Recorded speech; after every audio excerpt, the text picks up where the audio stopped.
look just like a horse. You talking about Kai? Yeah. They actually do.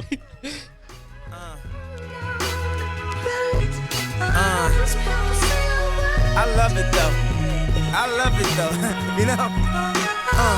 Put your hands to the constellations. The way you look should be a sin. You my sensation. What's wrong with I him? know I'm preaching to the congregation. We I love was just Jesus, listening to but music, you that's done all. learned a lot from Satan. It's kind of somber on set. It might be Kanye's I mean, greatest the song. nigga did a lot of waiting. We ain't married, I know but for a tonight I fact need it's some Rick Ross' best consummation. verse.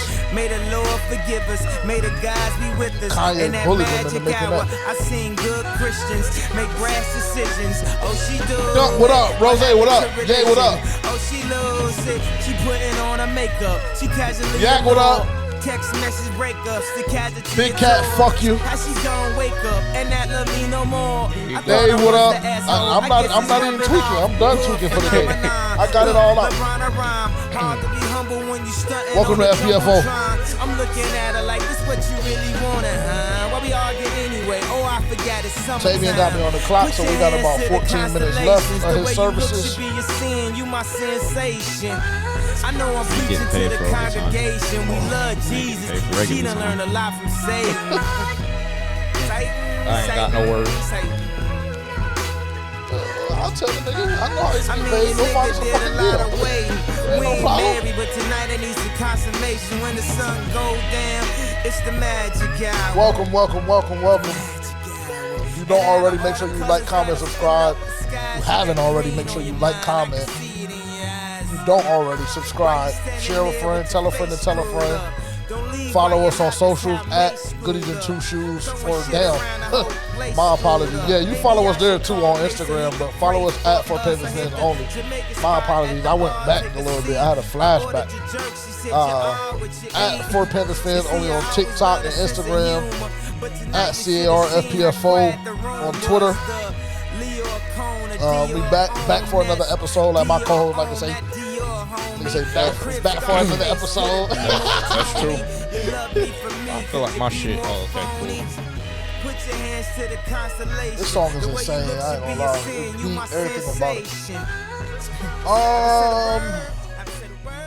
it. Well, folks, one team will be out of the lossless column. I'm not gonna say that. Good end in the tie. That would just be simply embarrassing. I mean, it's very, very, very possible that can happen as well. But we have the Minnesota Vikings this week. Big matchup. Y'all heard and felt the tonality and the vibes of our set on Wednesday. I know a lot of you guys feel the same way that we're feeling. But this is a big matchup on Sunday. I think that it'll set the tone for the remainder of your season, transparently. I think that a lot of us felt as though we wanted to go into the bye week at least 500 with a 3-3 record. I believe that this game, as well as the Detroit game, if you looked at our schedule before the season, a lot of people counted this as a win. A lot of people counted us to at least get one of these two, as well as getting one of the two against New Orleans and Atlanta. So, it's a big game. It is, because in all actuality, if we just look at the situation at hand and we're just honest with each other, I don't predict that we beat Detroit next week, and I don't predict that we beat Miami the following week. And so if you want at least one win before your bye week, this is the week to get it. Yeah. We have a big injury update right now. Panthers starting safety Xavier Woods expected to miss extended time with hamstring injury. One source said the absence could be 4 to 6 weeks. So just prepare to go into this week down your safety Xavier Woods, who I thought played phenomenal in week 2. He got injured early against Seattle. I don't even know if it was early. I think it was early. It was. Yeah, he got injured pretty early against Seattle. And I guess, just going off what JJ said, I know personally, I at least expected us to be I think I had us at least winning the Saints or the Falcons game. I don't know if I had us winning this game, but more of the story, I expected us to have one win before going in to playing Minnesota. As you know, both teams are winless at this point. Minnesota just lost to the Chargers last week, and we played them at home. I personally don't. Nothing leads me to believe that we'll win this game. I'll be honest. And the fact that we play them at home might be the only thing that we can cling hope to. But other than that, nothing leads me to believe that we'll win this game. We're down. We're banged up in the secondary. And, we play arguably the best receiver in football, and Justin Jefferson. He just went for 7 and 149 last week against J.C. Jackson, Derwin James, those guys.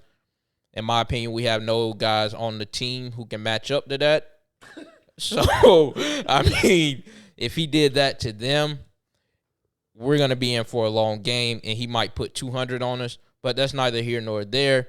And so, overall, that's how I'm feeling. I think we'll lose this game. I'm not sure about what margin. I'll have a prediction for y'all later on in the episode here. But, yeah, overall, I think we'll lose this game. Good evening, sir. How are you feeling? Feeling phenomenal. Coming off your first loss of the year. Yeah, it was a little I wish y'all could see our cameraman right now. It's currently Tuesday evening. As y'all know, we record both episodes on Tuesday. And he's sitting in a fucking Dolphins jersey. But what more do you expect from a Cowboy fan? Now, see, one thing y'all will learn about me over the course of this podcast is I love to troll. And the one wearing the 49 jersey over here he liked to talk shit about my boy Tua and say that he wasn't worth the fuck, this, that, and the third when I bought his jersey, because I fuck with Tua, man. He showed a lot of heart in that college football playoff comeback win. That made me a fan right there. So, I was supporting my boy through it all, and he just rolls out and throws for damn near 400 yards the last 2 weeks, hangs up 70. So, as a little fuck you to JJ, I decided to throw on my Tua jersey one more time. But back to the Panthers, man. I think it's going to be somebody has to win this football game. And unfortunately for Carolina, it's probably going to be Minnesota because they've been a lot more competitive, in my opinion, in their 3 games. And they have a lot more talent. And I think that they still have expectations, pretty high expectations for the season, at least playoffs. And I just don't think Carolina's even looking in that direction right now. I think they're really just trying to figure out who they are and who they want their identity to be as an organization. So I think one team's kind of still got their sights on the playoffs, and one team's trying to figure out what their identity is. Fair point. I mean, another tough matchup. Like Tavian just mentioned, they do have a lot of talent all throughout their roster. You can look at either side of the football. And, it's going to be tough. It's going to be tough. At some point, I predict us to at least win one game. Is this the game? I'm not sure. I have hopes for it. I have us predicted to win this game. But who knows, man? Who knows? Their run game hasn't looked the best. Alexander Madison did go for 90-plus last week. I'm not sure exactly what that total was. Yeah, it was 20 carries, 93 yards. Cool. So, that is going to be something that we have to keep an eye on because, we've given up 100-plus yards rushing every single game that we've played so far this season. Ain't it crazy what bringing in a little bit of competition will do to a nigga? They bring in Cam Akers and Alexander Madison's decide to pop. Very, very, very true point. Very, very true point. So, yeah, that's going to be, it's almost the same story as last week in that regard because last week we faced Kenneth Walker and we told you guys on the Seahawks preview that was going to be the main thing that we needed to focus on from a defensive perspective was focusing on Kenneth Walker and figuring out a way to keep him contained, and we just simply didn't do that. I want to go back to the news that Terrence just broke. Obviously, when you guys hear this, it'll be old news at that point. As far as Xavier Woods is concerned, I have full confidence in Sam Franklin. I think he'll be solid with the exception of, what happened to him on the goal line last week. He played a solid game. Eat your Wheaties. Yeah, that's the best thing we can tell him. But he played a solid game last week, so I'm really not too worried. Obviously, you would want to have your starter back there But just with the competitive nature of Sam Franklin, I think that we'll be okay. And in all transparency, I think that it might be a little bit better because right now, Sam Franklin is exactly what this team needs. We need a spark and we need a dog.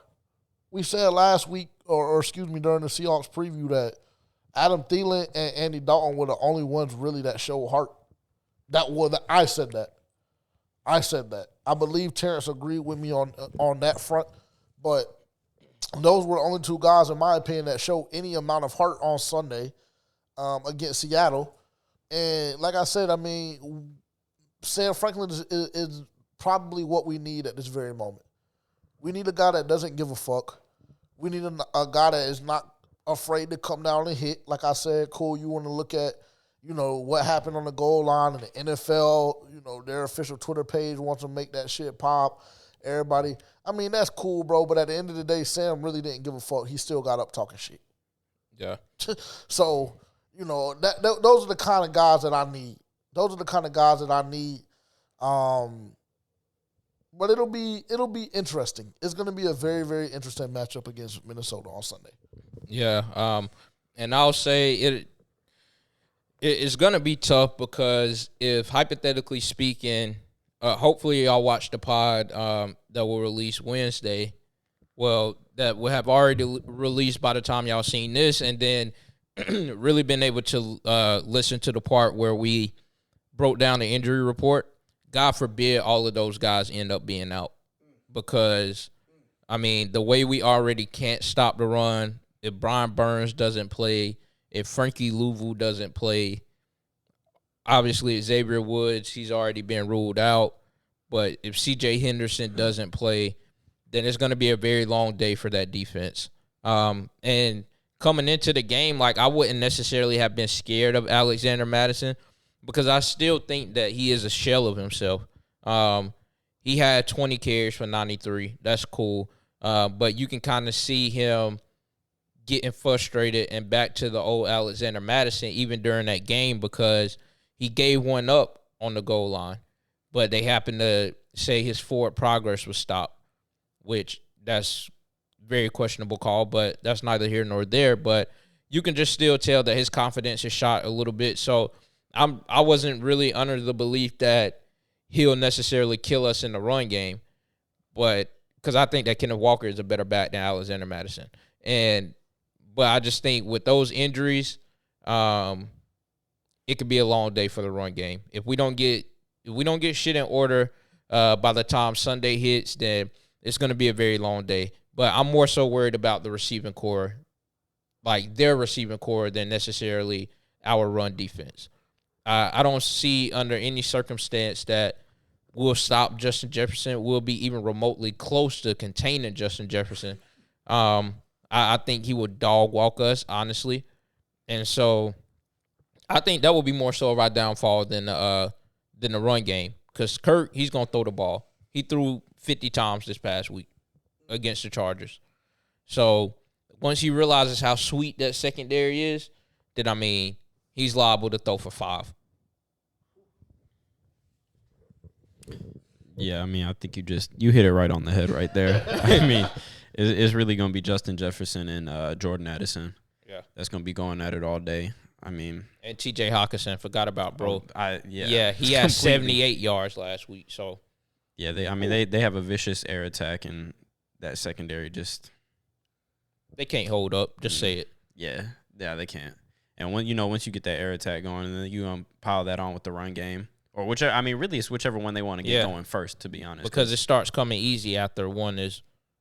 Yeah, because then you start overcommitting to one and then leaving the other exposed. And right now, we don't have a disciplined enough, balanced enough football team to really be even keel and not. We don't really have that bend but don't break mentality right now. Right. And so once they get one, then the others start falling into place. Yeah, and you can't. What are you gonna load the box and leave your DBs on an island? Absolutely the fuck not. Yeah. So you really can't. So, and Minnesota's not afraid to run the ball. They did do it. They gave his old boy 23 times. Yeah. It's gonna be a long day. It's going to be a long day. So, I mean, I guess that would be our first key to victory would be defense as a whole. Yeah. I mean, we're going to have to, and I'll go a step further just for the sake of the conversation, is going to be defensive scheme. That's where we'll go with that. It's going to be essential to throw different looks at Kirk Cousins. It's going to be essential to commit to one thing or the other. Film study is going to be crucial this week. Film study is going to be crucial this week because, like we just talked about, like Tavian and Terrence just referenced, if we're stuck in limbo, it's going to be an issue. It's going to be an issue. So, defensive scheme is going to be our first key to victory. The second thing for me, we'll go on the opposite side of the football, is establishing the run game early. We've seen the first 3 weeks, Miles Sanders look as though he was nothing more than a scheme running back, a schematic running back for my grammar police out there. We see him show an inability to create any separation for himself. We've seen him to look extremely subpar. So that is going to be one of the main things that we're going to have to focus on is the run game. And I'm going to go a step further because, I'm hoping that the laws of manifestation at some point kick in. We need to see Chuba Hubbard more. It's really just that simple. What you got? I would just like to piggyback off of that point about Miles Sanders. It's just like I think we're starting to really get the full picture of who he is because I believe Philly's offensive line is good enough to mask a lot of deficiencies in running backs. You can be a subpar running back in Philly and look like an above-average running back. I mean, because look what happens when they put a running back with some vision, some speed, and some shiftiness back there in DeAndre Swift. I mean, the motherfucker's done gone for 150 in back-to-back weeks damn near. And we never saw – Miles Sanders look good behind Philly, but we never saw anything to that level. And DeAndre Swift got shipped out of Detroit. Very, very good point. Well, I mean, I agree with everything that's been said. We have to establish the run game. I'm not under the belief that we will. If we have Miles Sanders back there continuing to do his little dance moves and run east and west instead of north, it's going to be a very long game. Obviously, we don't know what quarterback is starting as of right now. If it's Andy, then we roll with him. He played solid last game. I'm fine with that. If it's Bryce, then we roll with him. This will be the game that we can see what he can actually do if he is unleashed, the play calling is better. But obviously it's like beating a dead horse. Each week, the play calling has to get better. We have to see better play calling. And it did look a little better last week. It did. But like Yak said, if y'all listen to the episode, there's no way a quarterback should be throwing the ball damn near 60 times. And so I guess that all brings it back full circle. Is if the running game doesn't get going, then that kind of that sets you behind the sticks. If you can't get that established, then everything else is just going to look like a shit show going forward. Like you'll be able to throw that many passes, but you're going to be able to throw that many passes because you really don't have a choice. And when you start not having a choice but to throw the ball, then that's when you start putting the ball in harm's way. That's when you start letting those DBs back there have a lot of fun.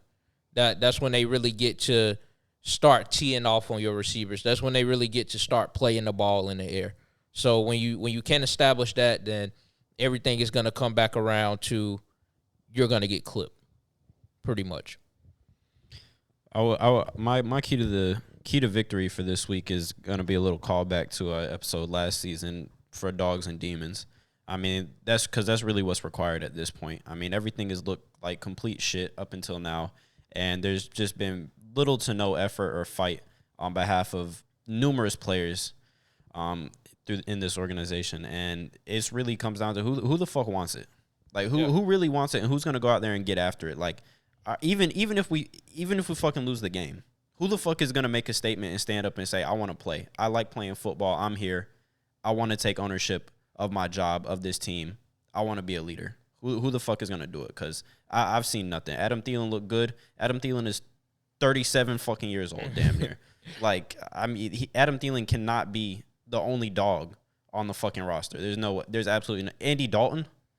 Fucking Andy Dalton is a dog. I mean, really, come on now. Yeah. Who wants it? Yeah. This is the week that you have to go for broke. I mean, we're almost to the point where it's like you don't really have anything else to play for at this point. The most that you have to play for is to show that you're not the laughing stock of the NFL. That's really all you have to play for, is for your confidence, for your pride moving forward. But based off of what we've seen the past 3 weeks, it's like we're not really playing for anything else. We're not playing for no division title based off of what I've seen and based off of what we've seen from the other teams in the division. So this is the week you go for broke.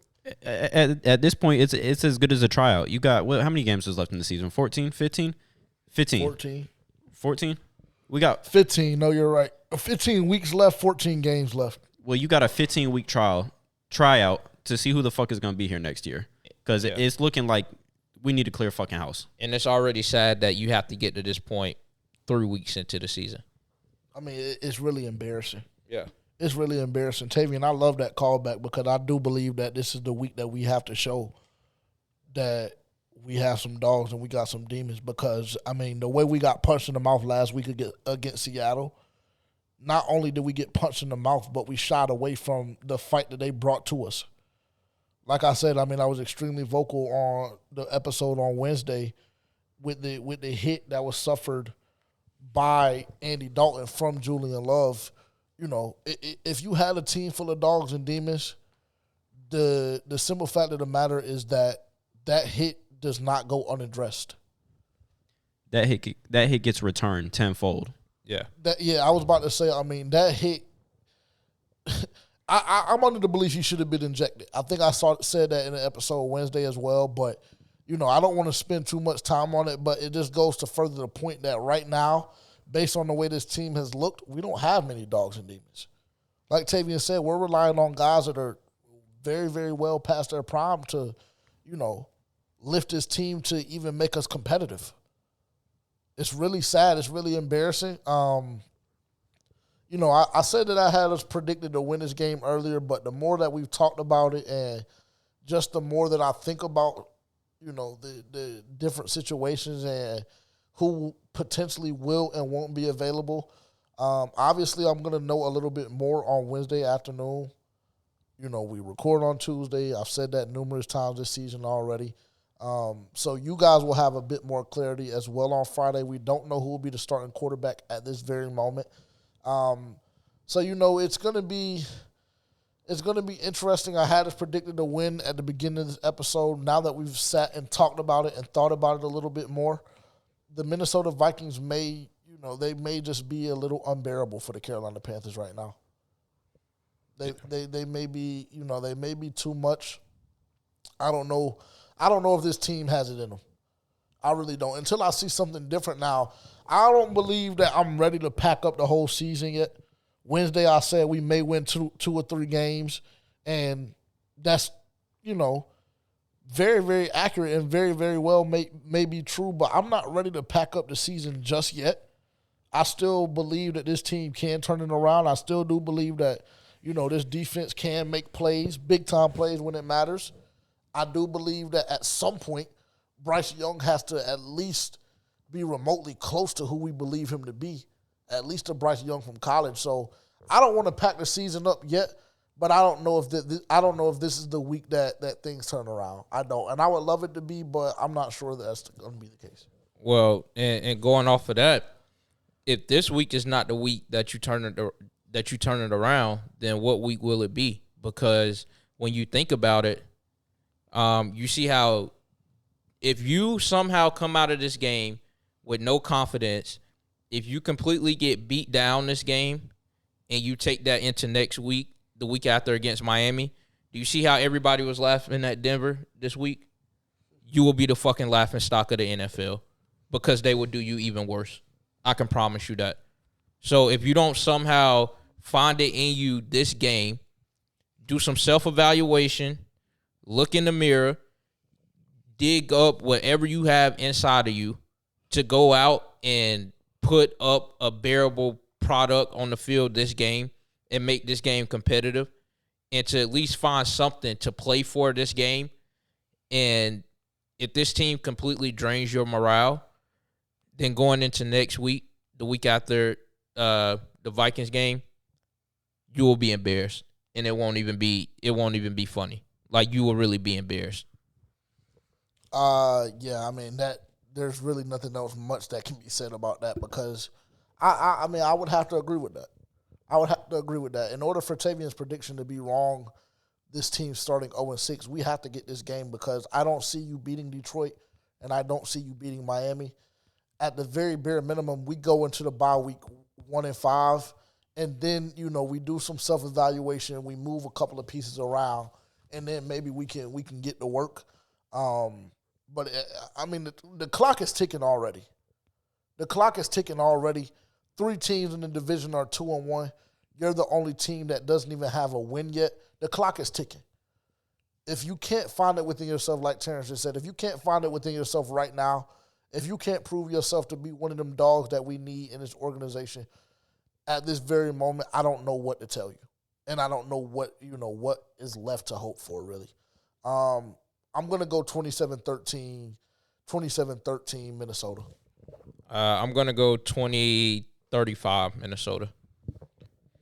24-15 Minnesota. Well, I mean, there's that. There's that. I mean, it's one of those situations where